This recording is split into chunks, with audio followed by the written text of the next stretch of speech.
აგვისტოს ომის წლის თავისადმი მიძღვნილი მარში იწყება ფილარმონიიდან მირთა მოედნამდე.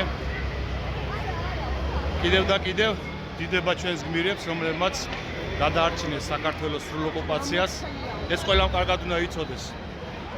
ქართველმა ჯარისკაცებმა თავის სისხლი და თავიანთი სიცოცხლეების ფასად იხსნეს თბილისი რუსული ურდოს მიერ დაკავებისას.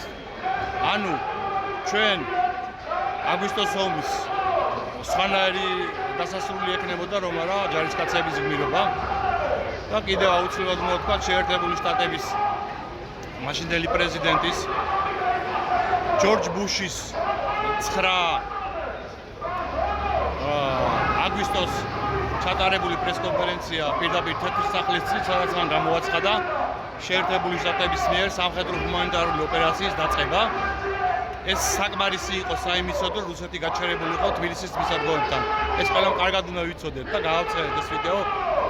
ამისთვისაც კი, როცა ლაპარაკობენ, რომ აი ამერიკამ მარტო პამპერსები და წყალი მოგვიტანაო, ამერიკამ გააკეთა განაცხადი, რომ თბილისის აღება რუსეთისთვის იქნებოდა წითელი ხაზი. აი ეს გააკეთა ბუშმა და ამერიკამ. და პლუს ამას ორი სამხედრო სატრანსპორტო ჰერკულესი დაждდა თბილისის აეროპორტში 10 აგვისტოს, რაც სრულიად საკმარისი იყო საიმისოდ, რომ ამერიკას დაეფიქსირებინა თავისი სამხედრო პოლიტიკური ყოფნა. ეს ნიშნავდა იმას, რომ რუსეთი აქეთკენ ვერანაირად ვერ გამოიწეოდა. ამიტომ გაბრუნდნენ უკან რუსული ტანკები იგუეთიდან. ეს კარგად უნდა ვიცოდეთ ყველა, რომ ამერიკამ გადაარჩინა საქართველოს სრული ოკუპაციისაგან. ქართველი გმირების, რა თქმა უნდა, ძოლის და თავგანწირის გარდა. რაც შეეხება ამ რუსულ ხელისუფლებას, პირდაპირ მნიშვნელობით რუსულს, ჩვენ ხედავთ, როგორ რუსული დავალებისამე პრიმეორებენ, რომ ომი დაიწყო საქართველოს. კი, როცა ამბობ, რომ სააკაშვილმა დაიწყო ომი, ეს ნიშნავს, რომ საქართველოს დაიწყო ომი, რადგან სააკაშვილი მაშინ საქართველოს პრეზიდენტი იყო. ეხლა მე ნუ შემეჯიბრება სააკაშვილის კრიტიკაში და მის განკეთებაში, მაგრამ როცა შენ ამბობ, რომ სააკაშვილმა დაიწყო ომი, ამის ნიშნავს, რომ საქართველოს დაიწყო ომი. ანუ რუსეთმა კი არა, საქართველოს დაიწყო. ეს სპეციალურად კეთდება საიმისოდ, რომ რუსეთი გაპრავდეს. აბა ახლა რუსეთს რა უნდა ეკნა? საქართველოს დაიწყო ომი. ანუ საკუთარ ტერიტორიაზე საქართველოს დაიწყო ომი რუსეთთან. აი, მარტო დაუკვირდით ამ აბსურდს. მაგრამ რუსული ხელისუფლება, რუსული რეჟიმი ხოცებისა ამას ამ დაუწყო მიმეორებს კიდევ და კიდევ რუსეთის გასაправებლად. აი ეს არის. ამიტომ არის ეს მარიონეტული და დამნაშავე რუსული პროპაგანდა, რომ საქართველოს აბრალებს. აგვისტოს ომის დაწყებას. დაიწყო მარში. ჩვენი ვალია თითოეული წესიერი პატრიოტი ქართველისა, იმის მიუხედავად რომელი პარტიის მიმდევარია, რომ დაიწყო საკუთარი სამშობლო. კიდევ ერთხელ ვიმეორებ, მესამე ფერზე მკიდია ყველა პარტია დაწყებული ნაცებიდან. მე ამ პროტესტში ვარ, იმიტომ რომ დავიცვა ჩემი სამშობლო და გადავარჩინო ჩემი სამშობლოს თავისუფლება ამ რუსული ბანდისგან და კიდევ ვინ არის ამ პროტესტში, მე ნაკლებად მაღელვებს. ჩემი ინტერესი რა არის? ჩემი ინტერესი არის ჩემი სამშობლოს გადარჩენა, ხო? იგივე უნდა გააკეთოს ყველა ნებისმიერმა ნორმალურმა ქართველმა. ჩვენი გადასარჩენია ეს სამშობლო. მორჩა დაჯდების სახლში აღარ გექნება სამშობლო. გექნება რუსული პოსელი. მე მგონი ახლა ყველა ნორმალური ადამიანი ძალიან მარტივად და კარგად ხვდება რა ბანდა არის ეს ხოცნება, ხო? არაფერი ქართულისა ამას არ ცდია. ეს არის რუსული საოკუპაციო რეჟიმი, რომელიც ქართველი ვარსახელებით მოვიდა ხელისუფლებაში და დაიწყო რუსული კოლონიის მშენებლობა.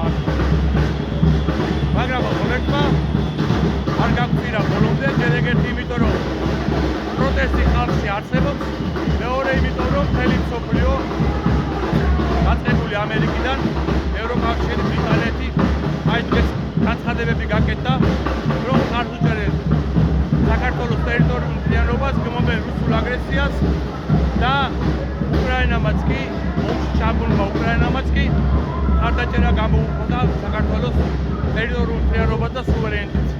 ეს ნიშნავს იმას, რომ საქართველოს ტერიტორიას რუსულ ოსელში არ გაატანეს. იმიტომ რომ ამერიკისთვისაც და ევროკავშირისთვისაც საქართველოს არის გეოსტრატეგიული მნიშვნელობის სივრცე, შავი ზღვის უსაფრთხოების სივრცე, რომელსაც ვერანაირად ვერ უნდა დაეპატრონოს რუსეთი მორჩა და გათავდა. და ევროკავშირმა კიდევ ერთხელ ვიმეორებ ამასაც გეტყვით კიდევ, რომ საგარეო პოლიტიკური პრიორიტეტად გამოაცხადა უკრაინიდან რუსული ჯარების გასვლასთან ერთად საქართველოს რუსული დეოკუპაცია. როცა მოლაპარაკებების მაგიდაზე დაიდება უკრაინიდან რუსეთის გაწუწების შესახებ, იქვე მაგიდაზე იდება საქართველოსთან და მოლდოვადან რუსული ჯარების აწუწვის საკითხიც. ანუ ეს ყველაფერი განიხილება კომპლექსურად. და ამისათვის ჩვენ აქ უნდა ვიბრძოლოთ, რომ თელმა მსოფლიომ დაინახოს, რომ ჩვენ ცოცხლები ვართ, არ ვართ რუსულ ოსელში და არანაირი გარიგება, არანაირი მოგვარება, არანაირი დალაგება ამერიკასთან და ევროპასთან ამ რუსულ რეჟიმს არ გამოუვა. დიდება გმირებს, დიდება საქართველოს. გავრცელეთ ეს ვიდეო ბევრმა ადამიანმა ნახოს.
ამდენი ხალხია გამოსული.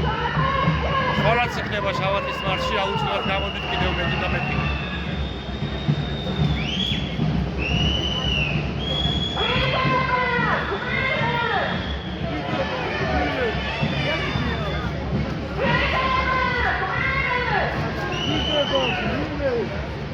ხალხის ნაკადი არ წყდება.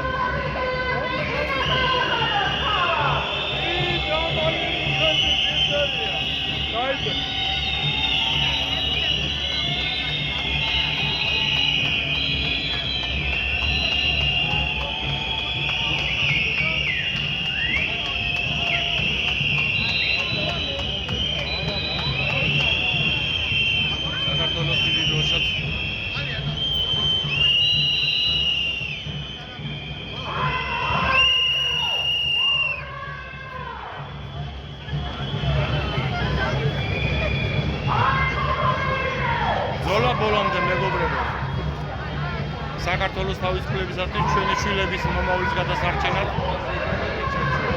რომ ერთხელ და სამუდამოდ ჩვენ მოვიპოვოთ ეროვნული ხელისუფლება, რომელიც მიხედავს ჩვენ სამშობლოს და ჩააყენებს მსოფლიო ცივილიზებული ერების რიგში.